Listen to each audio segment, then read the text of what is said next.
Oke, ini layar Vivo saya ini bergaris ya. Mungkin ada beberapa sebabnya kenapa ini bergaris. Kalau kita lihat dari home-nya, ini tidak seperti ini dan kita masuk dan tiba-tiba bergaris. Oke, bagaimana cara mengatasinya untuk pertolongan pertama? Kalau seandainya fitur yang saya berikan ini tidak berhasil, kalian akan bisa menggunakan fitur kedua. Oke, ini lihat aja ya, di bagian ini kalian akan dilihat ada lengkang. Mungkin ada kesalahan sistem dari bawahnya. Ini harus diperbaiki secara internal, harus kita buka dulu. Tetapi apakah dengan cara selain itu ada? Oke, mari kita buktikan. Yang di sini kita masuk ke bagian pengaturan lainnya. Lalu di sini ke tentang ponsel, ini Vivo Y95 ya teman-teman, Androidnya masih 8.1.0. Baru kita masuk aja ke bagian yang namanya perangkat lunak ya. Kalau sudah, kita kembali dan kita scroll ke bawah akan menemukan opsi developer. Kita tes di opsi developer, apakah opsi developer ini seberapa pengaruhnya pada layar HP kita. Oke, kita scroll ya, di bagian ini ada lihat pembaruan permukaan. Ini adalah salah satu membantu layar kita apabila ada bergaris maupun kurang responsif.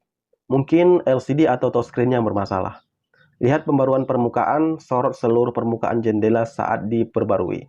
Jadi berarti dengan kata kita harus tunggu gitu.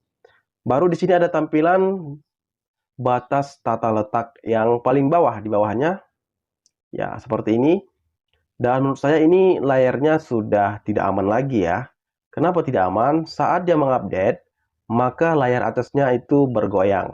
Seperti layar warna pink itu bergoyang, sedangkan di bawahnya tidak bergoyang. Berarti ada masalah di sensornya. Jadi begitu aja simpelnya untuk mengatasi dan bagaimana caranya. Oke, lalu kita kembali aja. Oke, kalau dilihat dari sini, kita lihat teman-teman, ini sudah berpengaruh banget. Dan mungkin ada kesalahan sisteman dari LCD konektor yang penyambung ke HP-nya. Menurut saya ini harus diperbaiki secara internal. Kalau kalian kasusnya seperti ini, tidak bisa menggunakan opsi developer. Sedangkan opsi developer tadi sudah tahu dan ini sudah bisa diupdate. Walaupun masih bergetar. Berarti ini adalah kesalahan dari bawah kuningan mungkin ya. Atau konektornya yang bermasalah. Ya, ujung-ujungnya kita harus ganti LCD ke servis HP atau ke service center Vivo terdekat. Sebenarnya caranya mudah banget. Kita bisa memperbaikinya sendiri tanpa harus ke servis HP. Budgetnya murah. Kalau kalian lihat nanti di YouTube banyak cara-cara buka tentang casing Vivo. Oke teman-teman, kalau sudah begini kita matikan aja. Karena nggak ada gunanya juga kita aktifkan gitu. Saya hanya memberitahukan kepada kalian bahwa mungkin kesalahan sisteman dari LCD.